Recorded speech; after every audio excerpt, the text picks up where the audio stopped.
Welcome, everybody.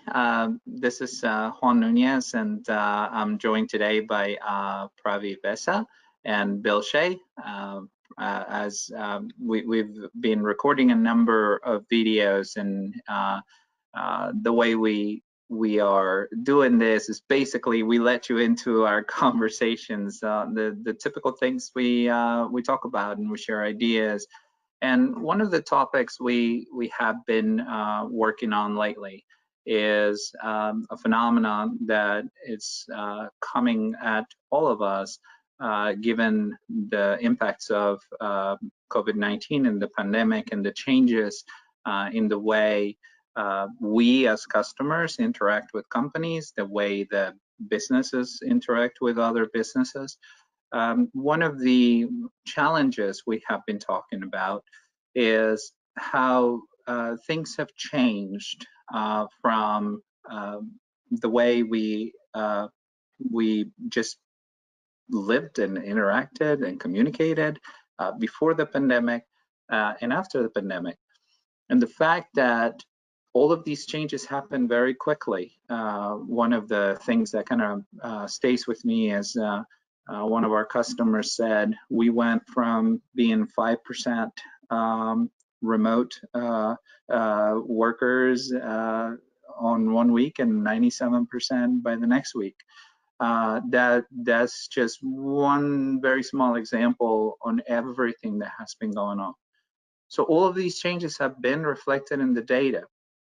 And now we are fronted with the fact that the data from the past is no longer representative or predictive of the future, because our behaviors have changed so much. So we wanted to get together today and just talk a little bit about that, and perhaps some of the ways we think about it. And I know Pravi and Bill, I know you have some secret questions that you wanted to put on the table, so we can talk about some of the scenarios we're seeing, or some of the scenarios we got to think about. And just to elaborate on the changes, I mean, and prior to 2 months ago, I don't think I would have ever thought of ordering groceries online, you know, and things. I have seen it for years and things, yeah. And I just, who would do this, or why would you do this? And can't pick your produce or whatever, you know. And right. And now quickly I've adapted to, okay, well, if we can't get organic, it's fine. We'll just get something, you know, and not worry about checking the freshness and things like that. So it's really strange. And now I'm learning that the convenience of doing that is pretty awesome too, though. And so even if this goes away, that possible habit may be forming of a totally different way of going forward. So that's definitely, like you were talking about, especially coming from a retail background, where we used to look over 2 to 3 years back to see trends around holidays and things like that. Yeah. Going forward, we're gonna have to be more creative in how we kind of predict interactions. Yeah. Yeah, and I think the behavior probably even fits into different segments too, because different people behave differently. I mean, you just talked about how your grocery shopping, you know, has changed. For us, yeah, we haven't switched that to online for that factor, but certainly have cut back on what we buy, how often we buy.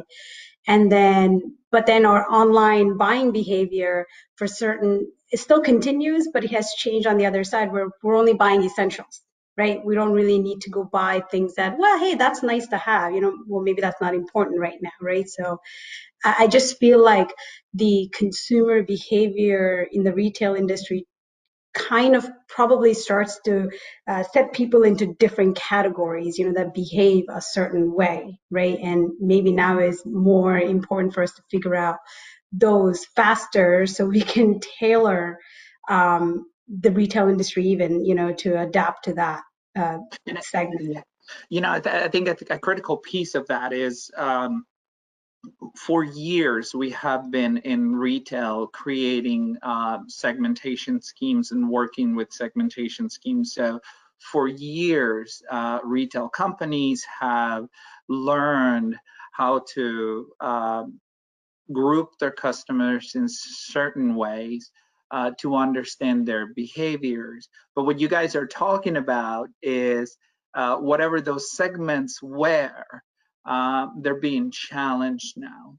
Yeah. And I think a critical point is because behavior changes all the time, right? It has changed in the past whenever a company that didn't have an online presence introduced an online presence, the behavior started changing. Right.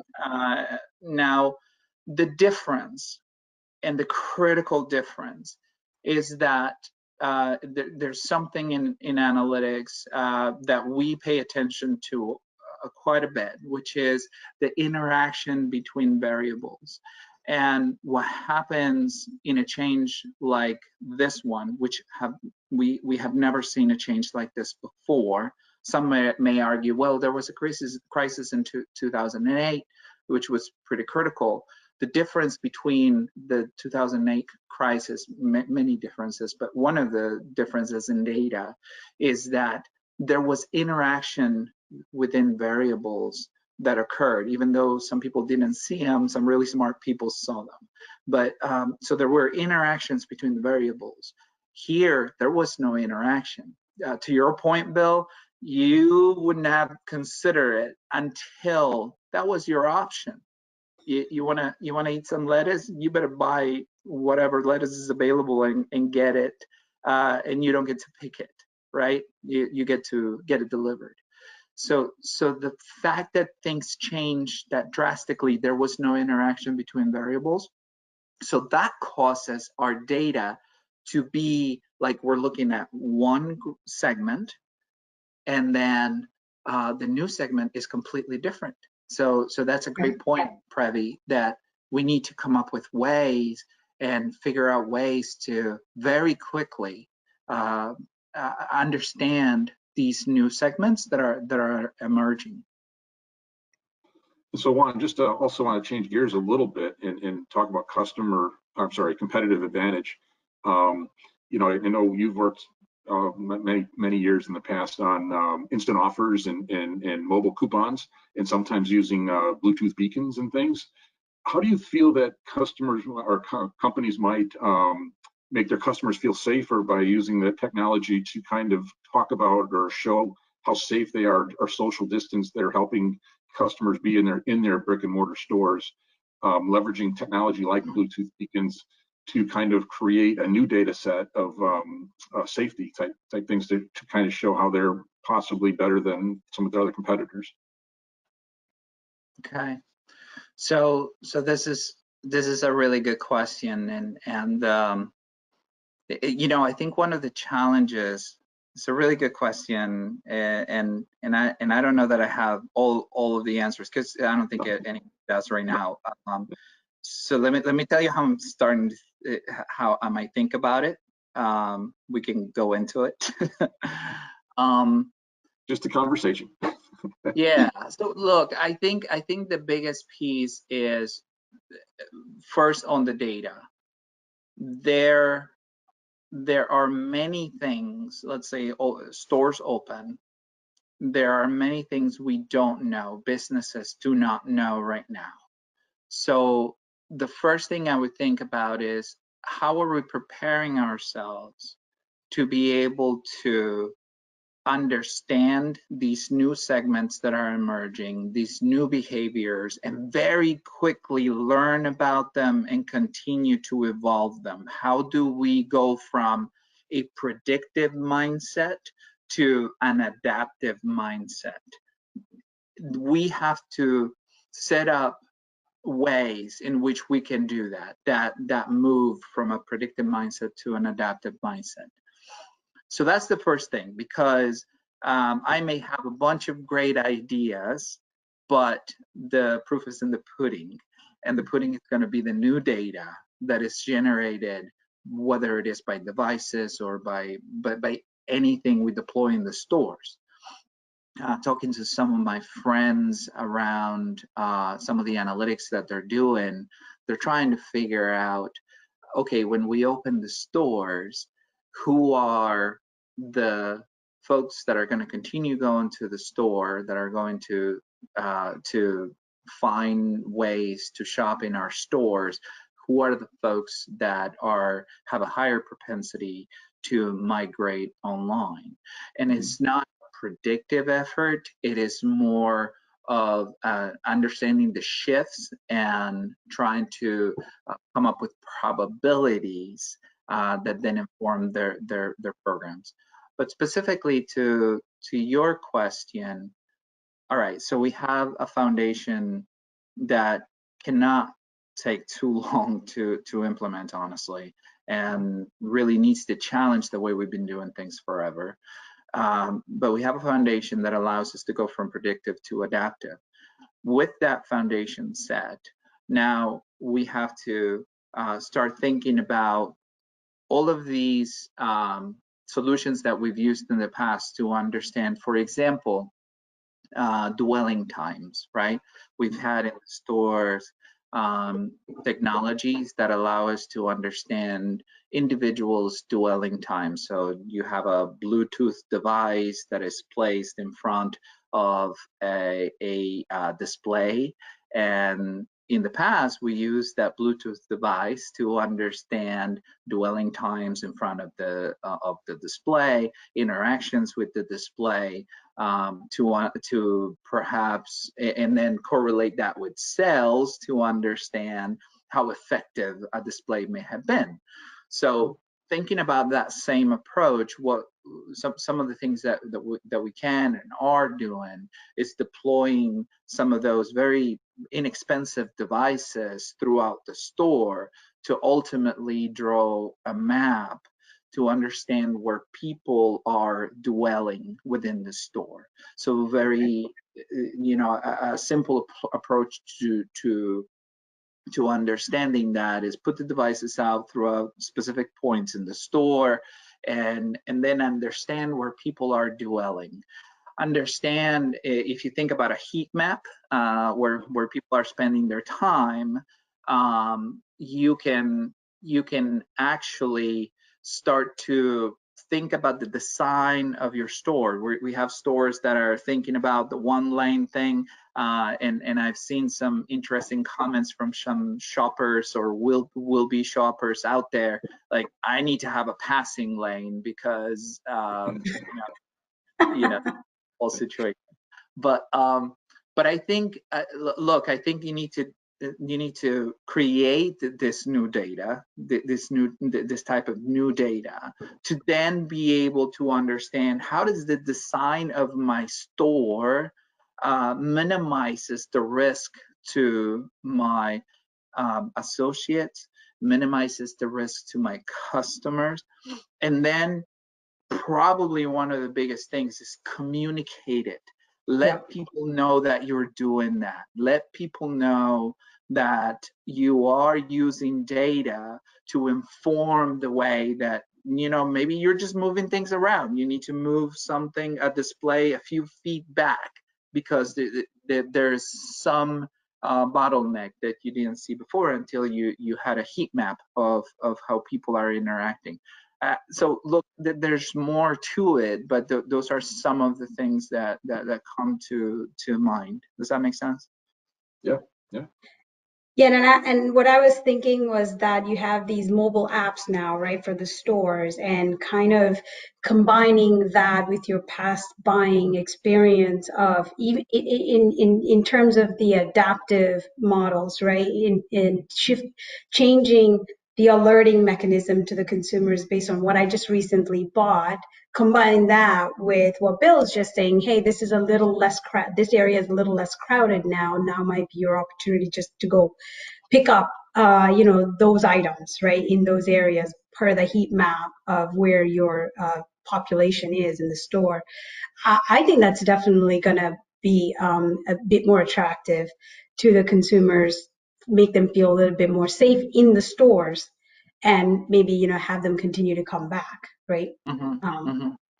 Yeah, so yeah, I guess you're talking about kind of like a next level up, right? So you gain some of this new data, you understand where the bottlenecks in your store are, you make some changes in the layout and design you move some things around. Before, we used to move things around, so you would generate some of these flow but bottlenecks where people would basically be confronted with items that you wanted them to buy. So you would think about those things. Now what you're saying is, well, how can we think about it differently and leverage our customer engagement solution, like our mobile app within the store, to say, hey, to help them navigate in a different way, if you will. That's interesting. Kind of put your shopping list into your products you're interested in getting into your app, and then have the app do a ways for shopping type thing. Oh, that's amazing. Best route through, or other Wazers are in here. You could even, how you can communicate with other people. You could say, hey, can you move away? I got to get something. Make the shopping experience quick and fast, right? Get me in and out of the store. yeah, and that's interesting because I think I think there's going to be a lot to be learned from it, because behaviors are absolutely changing, and that's okay. I think organizations or companies that basically deliver on their promises, right? Stay focused on their promises. Sometimes they might need to update their promises, but deliver on their promises and find new ways to engage customers, to provide for customers, and they will gain an edge beyond the ones that don't, right? So, I mean, there's very good examples. I mean, companies like Target and Walmart, they already had sort of a process for buy online, pick up in store. A lot of companies did, right? But some of them executed a bit better than others, and new loyalties are being created, right? Because it went away from what's my preference to what's my ability to shop. And now it's going to continue there. Those companies that did well during this time frame, I think, have an edge and an opportunity to continue improving. That's why you can't just rely on the old data, the old behaviors, the old groups. You really have to start to adapt. So, for example, you try something out on the design of the stores, and that proves to improve the experience of your shoppers, read from the new data and your sales transaction data, then you can build on that. If you find things that aren't quite working as well, you can change them. And the ability to react to those changes, to start chipping away to this unknown. The shopping experience of the future is the unknown right now. We don't know how that's going to be. It is not going to be like it used to be. So how do we start chipping away at it? That's a great place to start deploying new ways of collecting data and analyzing data. But anyways, there's definitely more to it. But those are perhaps some of the ways we can start thinking about it. Thank you, everybody, for joining us today. Thank you, Previ and Bill. It was great talking to you about this topic. Definitely a lot more to discuss. For those of you who are watching, if you would like to see some of our other conversations, and definitely on this particular topic, there's a conversation on embracing analytics, embracing a world in crisis, integrating certainty and uncertainty, where we explore the events that continue normally, that aren't necessarily changing, and those that are uncertain, and a conversation where we really examine those. And this is really just an example of our conversation today, and an example of one of those things that we don't really know how are going to develop, but we need to be prepared and have ways to figure it out. So we'll have more conversations, which would love to have you join us in the future. And thank you very much.